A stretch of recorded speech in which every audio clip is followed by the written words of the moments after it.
அஸ்ஸலாமு அலைக்கும் வரஹ்மத்துல்லாஹி தஆலா வபரகாத்துஹு.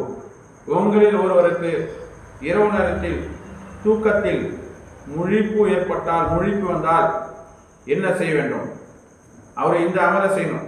அவர் இந்த துவாவை, இந்த கலிமாவை ஓதி அவர் துவா கேட்டால் அவருடைய துவா ஏற்றுக்கொள்ளப்படும். அதே போல் அவர் பாவ மன்னிப்பு கேட்டால் அவருடைய பாவத்தை மன்னிக்கப்படும். அதே போல் அவர் தொழுதால் அவருடைய தொழுகை ஏற்றுக்கொள்ளப்படும்.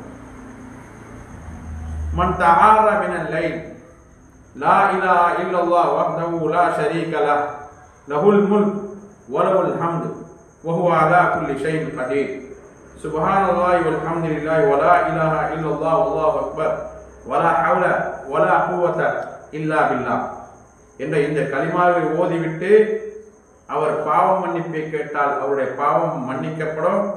அதே போல் அவர் துவா கேட்டால் அவருடைய துவா ஏற்றுக்கொள்ளப்படும்.